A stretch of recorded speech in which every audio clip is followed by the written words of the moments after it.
Bonsoir à tous, les titres de cette édition. Les résultats du recensement biométrique des fonctionnaires sont maintenant disponibles. On parle de 11 000 fictifs. Agriculture, un plan pour l'utilisation judicieuse des engrais. L'action vise à accroître la productivité.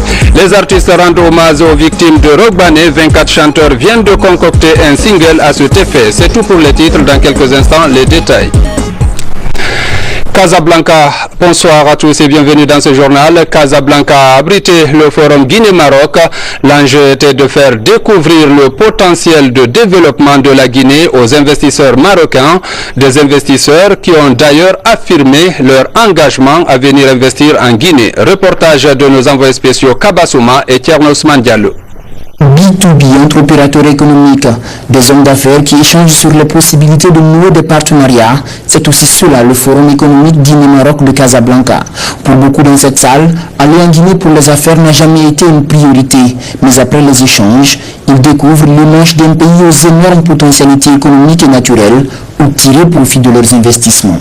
Je pense y partir, être intéressé par trouver le créneau. Moi, je suis très investi dans particulièrement le champ agricole, l'agriculture et l'immobilier.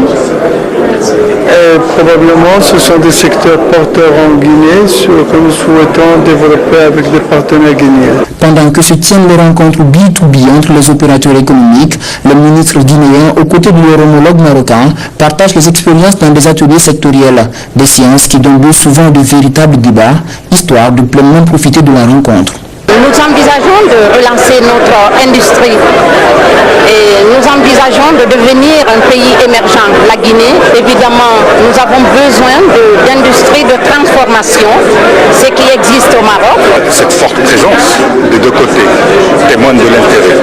Témoigne aussi de l'intérêt, mais témoigne également qu'il y a un besoin des deux côtés de promouvoir, d'investir, d'échanger et de construire un modèle de partenariat qui soit un modèle tourné vers une logique gagnant-gagnant des deux côtés. Mais comment ce forum a-t-il été organisé ? Le forum a été organisé en partenariat avec la CGM et aussi la commission d'organisation mise en place en Guinée et composée de divers cadres du secteur public et privé. Donc on a travaillé d'arrache-pied depuis plusieurs mois et pour la réussite de ce forum et en impliquant fortement le secteur privé guinéen et marocain. Le forum de Casablanca a aussi eu pour particularité une présence très remarquée de jeunes investisseurs guinéens à la recherche de partenaires ou encore à la conquête de nouveaux marchés. Le ministre de la fonction publique a animé ce mercredi une conférence de presse axée sur les opérations de recensement biométrique des fonctionnaires.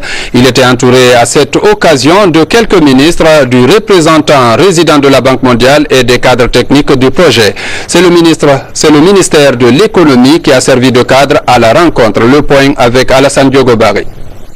D'entrée de jeu, le ministre de la fonction publique précise que ce recensement a un double objectif, la maîtrise de la masse salariale et la maîtrise des effectifs des travailleurs de la fonction publique. La première étape de cette opération s'est déroulée du 16 janvier au 22 avril et portait sur le dénombrement, encore appelé recensement.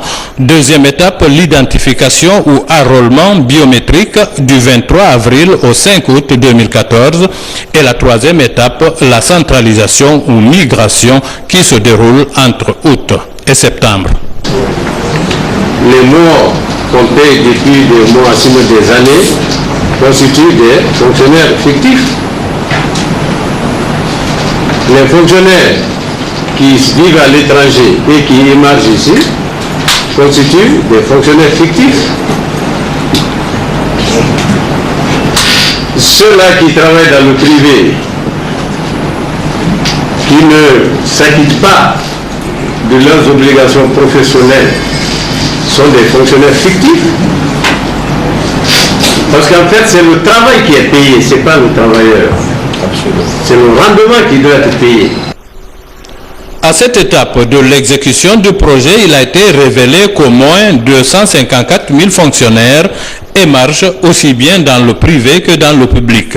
277 cas de doublons qui prennent donc leur salaire au moins 2 fois à la fin de chaque mois. C'était une aventure lorsque nous l'avions programmée. Et nous étions sûrs qu'on allait être là aujourd'hui. Mais le gouvernement, à travers le ministère de la fonction publique, a pu mener à bien cette tâche. Donc je voudrais ici féliciter ces efforts qui sont un signe important vers la transparence, la bonne gouvernance et surtout la modernisation de l'administration guinéenne. La fin des opérations est prévue pour la mi-décembre. D'ici là, un dévirement de tous les salaires pour 3 mois est envisagé par les responsables du projet. Il y a le dévirement de l'ensemble des salaires virés dans les banques à partir de la fin du mois d'octobre pour 3 mois.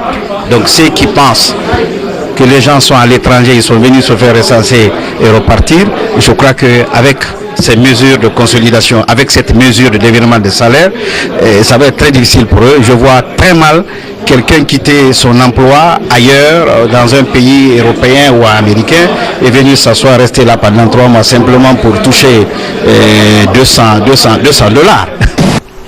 Sur un peu plus de 100 000 fonctionnaires guinéens, 90 570 ont été déjà enrôlés.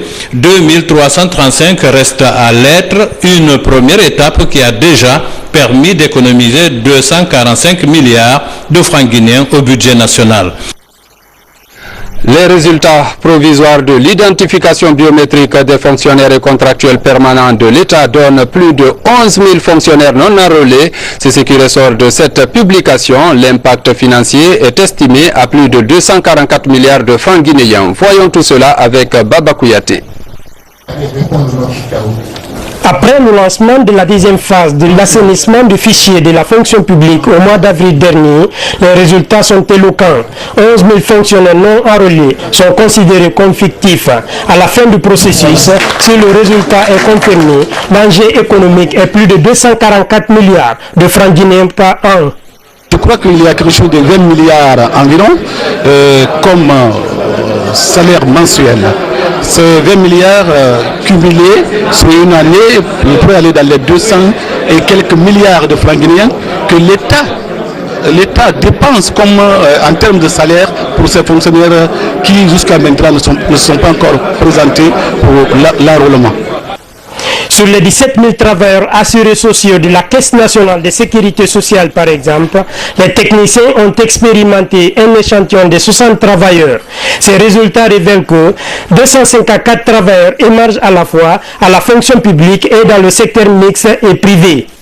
Nous avons travaillé sur la base de données des travailleurs actifs de la Caisse nationale de sécurité sociale qui ont été enrôlés de manière biométrique, tout en sachant qu'il y a encore dans leur base de données un bon nombre de travailleurs actifs qui n'a pas participé à l'opération d'enrôlement biométrique initiée par la Caisse nationale de sécurité sociale. Je pense que le ministre de la fonction publique a demandé la mise à disposition de cette base de données-là pour permettre au ministère de terminer le croisement du fichier de travailleurs du privé et ceux de la fonction publique. Ceci constitue quelques-unes des mesures de consolidation des acquis de l'identification biométrique en cours.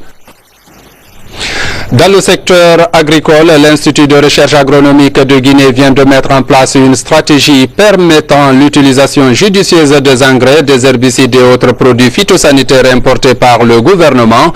Objectif, faciliter l'utilisation de ces intrants par les paysans en vue d'améliorer la productivité. Explication Fodé Camara. Depuis 2011, un programme d'appui gouvernemental met à la disposition des paysans des engrais et herbicides. Des intrants dont la dose et le mode d'application doivent être maîtrisés par les agriculteurs. ce qui motive la mise en place d'une unité expérimentale paysanne sur les bonnes techniques culturelles du riz, du maïs, de l'arachide et des cultures maraîchères. Je trouve qu'il y a beaucoup de paysans qui sont d'ailleurs, mais pas réellement l'utilisation de ces intrants, l'utilisation réelle de l'engrais, l'utilisation de l'herbicide. Et vous savez, ça c'est des intrants qui, mal utilisés, vont produire l'effet contraire. Parce que si jamais il ne sait pas le mode d'utilisation, la quantité à apporter et quand est-ce qu'il faut apporter, en fin de compte, c'est des substances toxiques pour la plante au lieu que ça ne soit bénéfique pour la plante. Dans 130 communes rurales, ces parcelles expérimentales permettront d'évaluer le rendement obtenu grâce à l'utilisation par des paysans des engrais et herbicides, mais aussi aider à comprendre le potentiel de production des périmètres emblavés au compte de la campagne agricole 2014. C'est une opportunité pour l'IRAG de tester à grande échelle ces innovations techniques.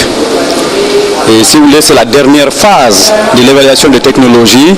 Et à partir de là, il ne restera plus que faire des fiches techniques et ensuite donner le matériel, si c'est des variétés ou les formules d'engrais, aux agents de la vulgarisation pour passer à la vulgarisation à grande échelle. L'unité expérimentale paysanne est aussi une plateforme d'échange d'expériences entre paysans, conseillers, chercheurs et agropédologues. Au niveau de chaque site, un échantillon du sol sera prélevé et analysé pour déterminer ses caractéristiques. Tenue à Conakry de la 5e réunion du comité interministériel de lutte contre Ebola, une réunion élargie aux ambassadeurs, aux représentants des ONG et autres partenaires techniques et financiers pour examiner les voies et moyens permettant d'agir de façon coordonnée dans la lutte contre cette épidémie. Hadja Ramatoulaye Touré.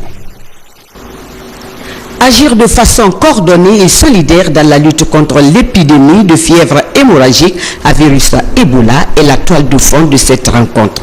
Le comité interministériel de lutte contre la maladie et les partenaires techniques et financiers se réunissent pour la 5e fois. Un plan est élaboré. Ce plan-là, essentiellement, a coupé la chaîne de transmission et assuré une prise en charge adéquate dans un maximum de nombre de centres de traitement. Et changer notre stratégie de communication basée sur une communication de proximité et sur la perception des communautés de la maladie. Depuis la déclaration de cette épidémie, le gouvernement guinéen a mis en place des dispositifs institutionnels de riposte à l'échelle nationale. Je profite de cette opportunité qui m'est offerte pour encore une fois remercier tous les intervenants, leur signifier toute notre gratitude, toute notre reconnaissance pour les efforts d'accompagnement dans le cadre de cette riposte entamée par le gouvernement guinéen depuis mars 2014. Cette épidémie fait aujourd'hui des ravages humains en Afrique et particulièrement en Afrique de l'Ouest, avec des conséquences désastreuses pour l'économie et le développement, perturbant de fait toute programmation, ralentissant la croissance et alertant les réformes économiques et sociales entreprises dans nos pays. Ce gouvernement traduit à nouveau la satisfaction du chef de l'État à l'endroit de la communauté internationale pour sa solidarité avec la Guinée dans la lutte contre cette épidémie. La diaspora a également un rôle à jouer pour aider la mère patrie. Le combat contre Ebola dans notre pays reste l'affaire de tous les Guinéens. Le ministre Sanusi Bantamassour tend la main à la diaspora. Reportage Habib Thiam. En rejoignant le bureau tôt ce matin, le ministre délégué des Guinéens de l'étranger vient aborder avec la presse un dossier très particulier et le slogan utilisé témoigne de l'urgence. Notre pays est confronté à l'épidémie de la fièvre hémorragique à virus Ebola.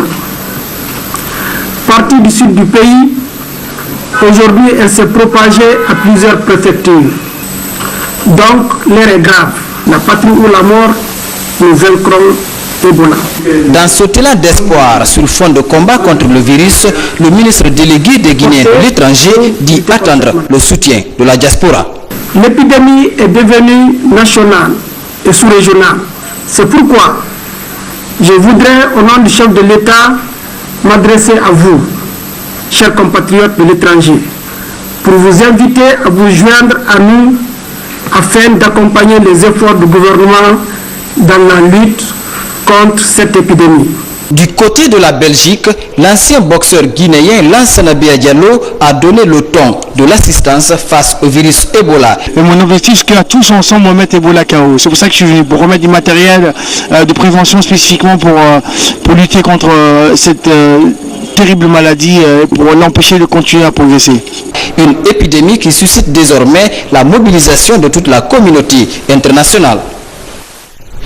Et puis nous venons de l'apprendre, un accident vient de se produire au sortir de Bofa. Une des voitures de la mission du ministère des Guinéens de l'étranger a fait un tonneau en partance pour Bouquet où une retraite du département était prévue. Bilan, un chauffeur tué dans l'accident.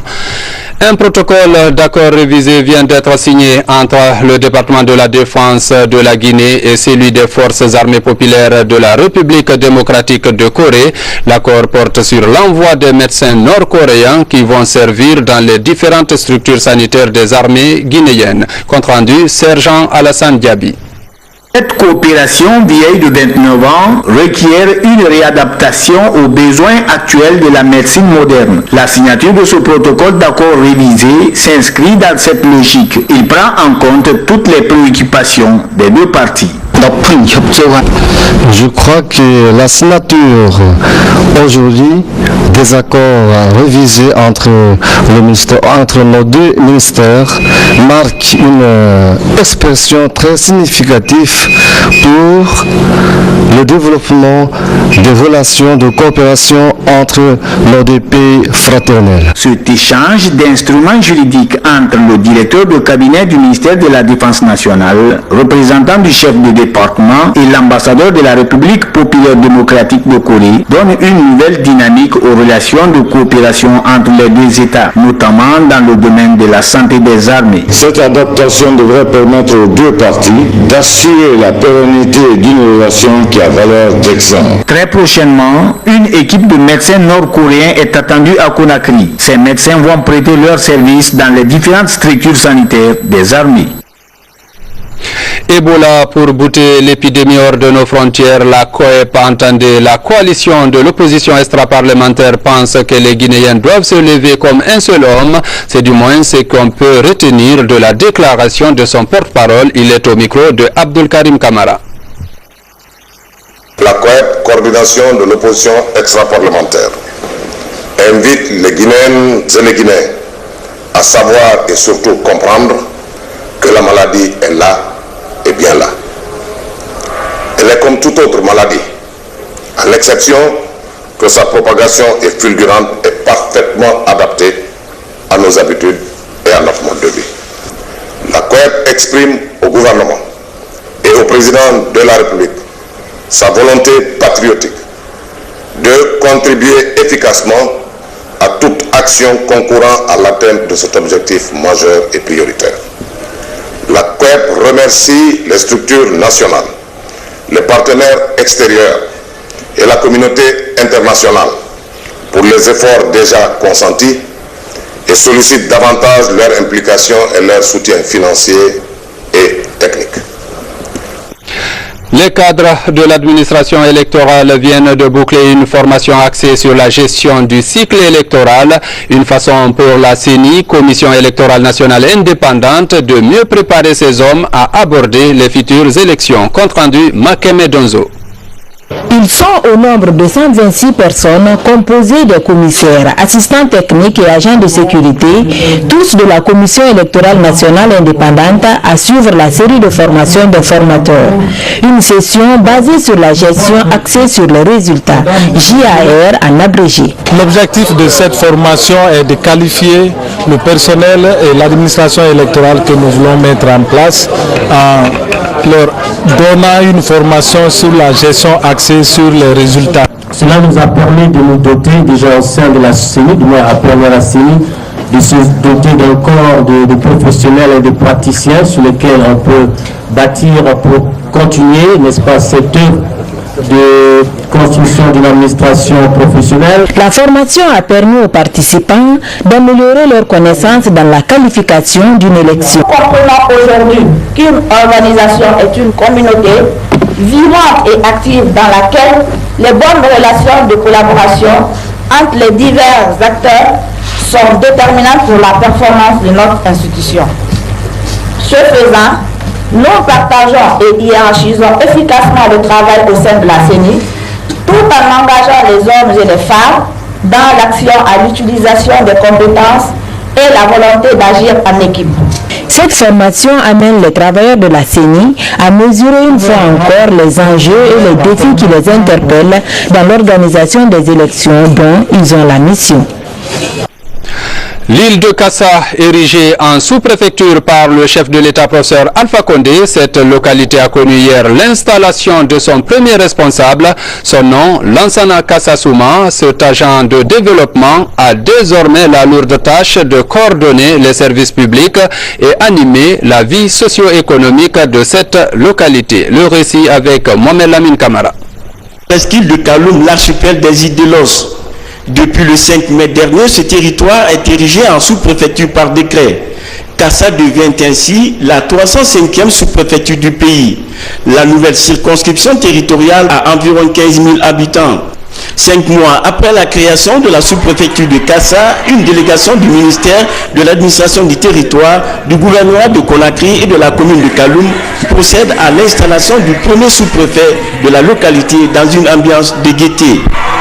Installée dans ses fonctions, la première autorité sous-préfectorale de Kassa a des objectifs précis. Les priorités seront essentiellement basées sur le développement, car comme vous le constatez, notre zone insulaire, notre espace insulaire est presque dénudé. Il est trop en retard.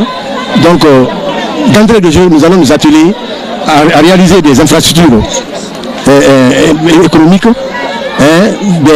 des actions, des activités sociales qui puissent procurer du bonheur, du bien-être à nos populations. Cet acte du président de la République à travers le ministère en charge des questions du territoire rentre dans l'exécution de la nouvelle politique de réorganisation territoriale du pays. Kassa, les îles de Los donc sont aujourd'hui une sous-préfecture entière et totale. Et donc comme le gouvernement de Conakry est régi par la déconcentration et la décentralisation, et le gouverneur, en tant que tutelle rapprochée des collectivités locales, va aussi être la tutelle de la circonscription, afin que la gouvernance territoriale participative se porte mieux et que les populations se retrouvent vraiment au cœur du développement. Lansana Kassasouma est désormais le représentant de l'État auprès de la collectivité des îles de Los. Il a la lourde charge d'impulser cette localité vers le développement local. Tout un défi. Tous pour Alpha Condé, un comité d'action œuvre actuellement dans ce sens. Samedi dernier, la structure a procédé au lancement officiel de son mouvement. La cérémonie était présidée par le ministre de la Communication. Reportage Mohamed Seyar Souma.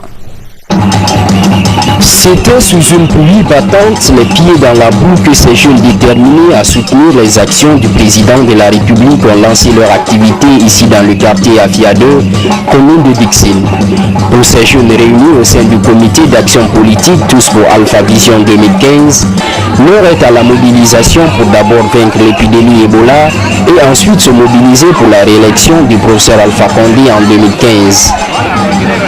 Il est temps pour nous, les jeunes et femmes leaders, de se donner la main pour soutenir le président de la République, le professeur Alpha Condé, pour sa réélection, afin de lui permettre d'achever la mission, le bonheur du peuple de Guinée. Ce comité qui fait son baptême de feu a réussi à mobiliser plusieurs responsables des quartiers environnants, les représentants d'autres mouvements de soutien et bien entendu du RPG Arc-en-Ciel. Je suis vraiment content pour les enfants, je vous encourage, vraiment je suis derrière vous, nuit et jour. Représentant le ministre de la Communication, parrain du comité, Ousmane Simakan du mouvement Dimbori s'est réjoui de l'initiative. Tout bon Guinéen doit soutenir le professeur Alpha Condé par ses actions. Parce que nous avons vu ce que le professeur Alpha Condé est en train de poser comme les actes d'avenir. Déjà avec ses antennes partout à Conakry, le comité d'action politique Tous pour Alpha Vision 2015 envisage de s'investir pleinement dans l'assainissement de la capitale pour lui donner toute sa visibilité. Le drame de Rogbane, on en parle cette fois-ci avec les artistes qui rendent hommage aux victimes. C'est d'ailleurs le titre du single réalisé par 24 artistes du pays qui ont présenté l'œuvre à travers un point de presse. Le point avec Fatoumata Kourouma. Après le drame de la plage Rogbane, les groupes banlieusards, Instinct Killers et plusieurs autres artistes rendent hommage aux victimes. À travers ce single audiovisuel de 9 minutes, les artistes demandent pardon aux familles des victimes et au peuple de Guinée. On était très touchés le jour même où on a créé ce morceau avec toute l'équipe. On était très touchés, il y en a qui n'ont pas pu retenir leurs larmes sur place même. C'est vraiment le reflet de ce qu'on a ressenti, quoi. Je présente encore au nom de tous les artistes nos sincères condoléances à toutes les familles éplorées. Et franchement, si vous avez remarqué, on est resté neutre pendant longtemps sans rien faire. C'est parce qu'on est vraiment touché. Et aujourd'hui, c'est encore une façon de dire à toute la Guinée combien de fois on est vraiment touché par cet événement.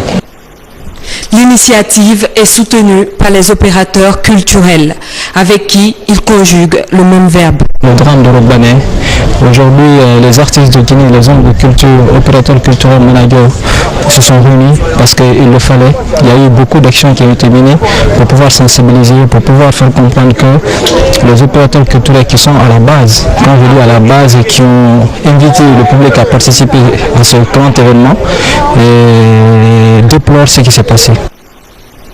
À travers cette conférence de presse, le collectif des artistes, dénommé les Voix solidaires, invite les médias à se joindre à eux pour demander pardon au peuple de Guinée.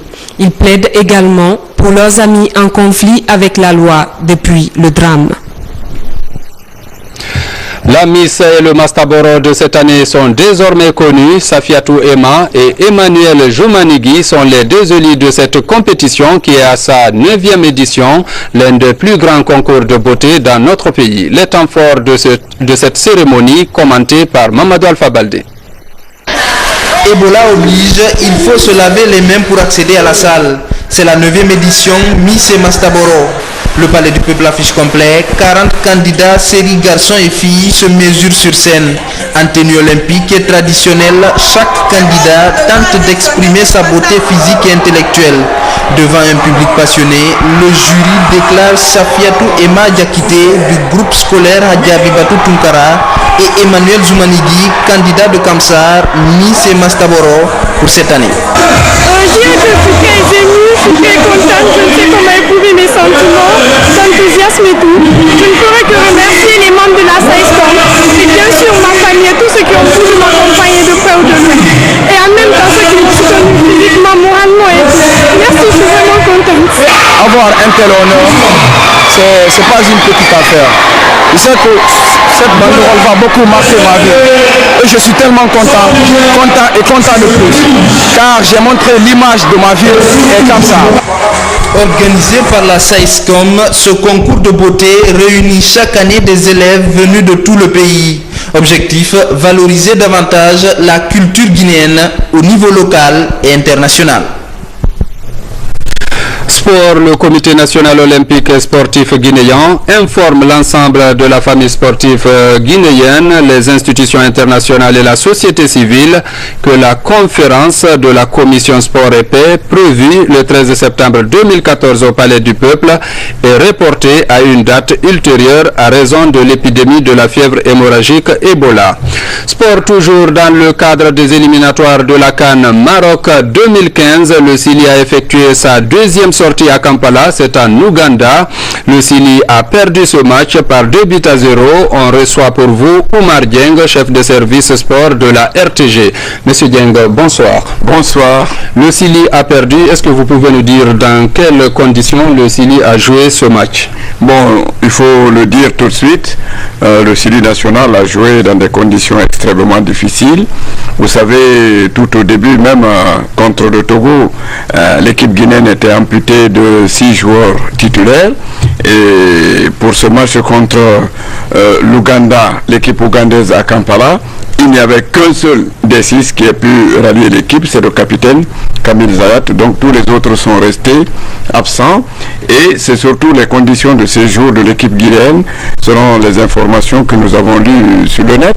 Ce sont les conditions de séjour qui ont été extrêmement difficiles, parce que l'équipe guinéenne a été hébergée en dehors de la ville, c'est une sorte de quarantaine.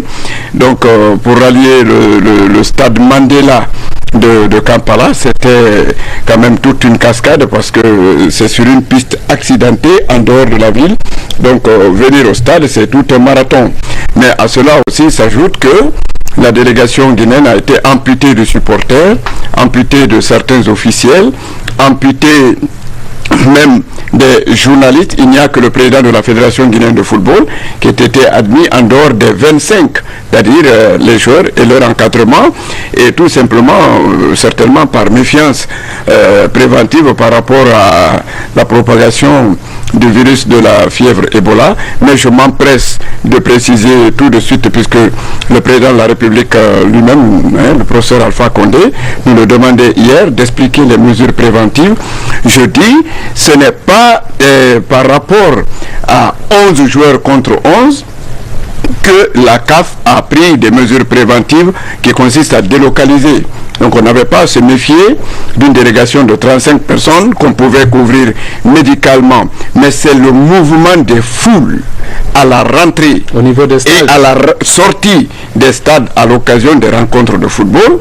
C'est de ça que la CAF, l'OMS, la FIFA et l'Union africaine se méfient et qui ont demandé de ne pas jouer les rencontres internationales de football dans les pays où sévit le virus Ebola. Et je crois que là, la CAF, l'OMS et la FIFA et l'Union africaine ont raison. Donc, on a délocalisé les matchs, c'est parce qu'on se méfie de ces mouvements. Alors, vous dites que la CAF a raison. Alors, le Sili a perdu. Quelles sont donc les chances du Sili pour la suite des éliminatoires? Les chances ne sont pas perdues. Nous ne sommes qu'à 2 rencontres sur 6. La prochaine rencontre est celle qui va opposer le Sili national au Black Star du Ghana.